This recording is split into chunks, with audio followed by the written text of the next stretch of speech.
Hai hai hai hai, ketemu lagi nih dengan Kak Elia.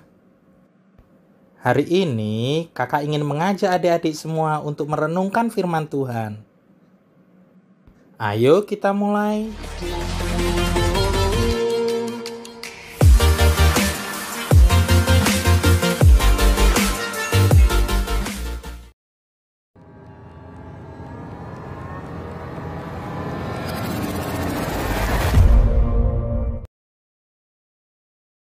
Shalom adik-adik semuanya.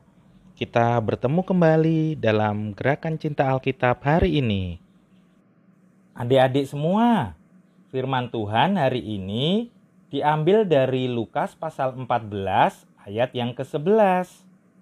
Kita akan membacanya bersama ya. Sebab barang siapa meninggikan diri, ia akan direndahkan. Dan barang siapa merendahkan diri, ia akan ditinggikan. Adik-adik, untuk memudahkan kita dalam merenungkan firman Tuhan ini, yuk dengarkan cerita dari kakak. Shalom adik-adik semua. Adik-adik, kakak mau cerita ya. Pada zaman Tuhan Yesus hidup dulu di Israel, jalanan di sana sangat berdebu dan orang hanya memakai sandal. Sandal itu disebut kasut. Alat transportasi yang ada hanyalah keledai dan juga unta.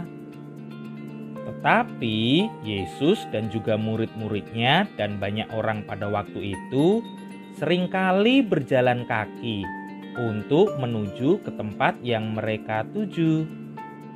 Oleh karena itu, kaki orang-orang pada waktu itu biasanya sangat kotor karena memang terkena banyak debu. Makanya di setiap depan rumah biasanya ada tong air untuk mencuci kaki dan juga ada pembantu atau budak yang siap untuk mencuci kaki siapapun yang masuk rumah. Nah, adik-adik, Tuhan Yesus yang adalah guru dan Tuhan rela loh membasuh kaki murid-muridnya. Membasuh itu mencuci kaki. Jadi Tuhan Yesus mau mencuci kaki para murid-muridnya. Perbuatan Tuhan Yesus ini itu menjadi contoh bagaimana kerendahan hati. Yesus mengajarkan bagaimana anak Tuhan harus juga hidup dan melayani orang lain, yaitu hidup seperti seorang hamba dan penuh dengan kerendahan hati. Adik-adik, rendah hati adalah lawan kata dari tinggi hati atau sombong. Artinya, adik-adik berada pada posisi sama dengan orang lain. Itu berarti juga apa yang adik-adik lakukan atau adik-adik miliki adalah milik Tuhan.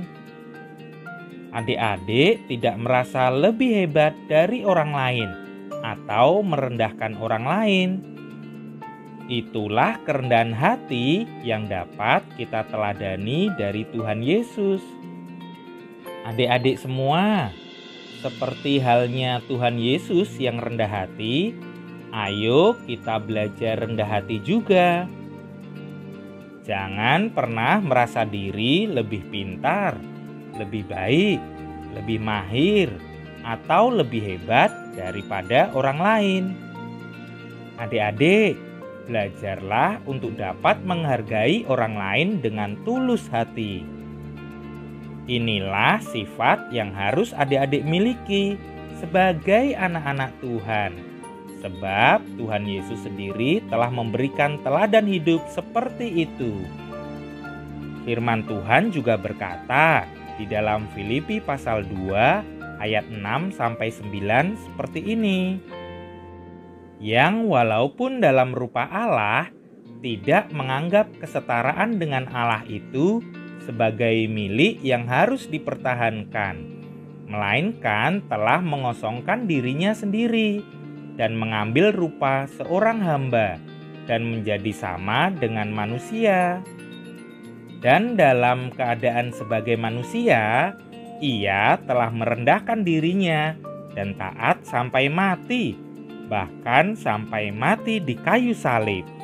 Itulah sebabnya Allah sangat meninggikan dia dan mengaruniakan kepadanya nama di atas segala nama. Luar biasa ya adik-adik, contoh yang diberikan Tuhan Yesus. Adik-adik, hari ini kakak mengajak adik-adik semua untuk terus belajar rendah hati, tidak sombong, tidak congkak, dan juga tidak tinggi hati. Ingatlah bahwa apapun juga yang kita capai hingga hari ini, itu semua karena pertolongan Tuhan. Jadi, ayo terus rendah hati, terus semangat ya adik-adik. Haleluya. Adik-adik, untuk mengakhiri renungan kita hari ini, ayo kita berdoa. Tuhan Yesus, ajari aku untuk selalu rendah hati sama seperti Tuhan Yesus. Amin.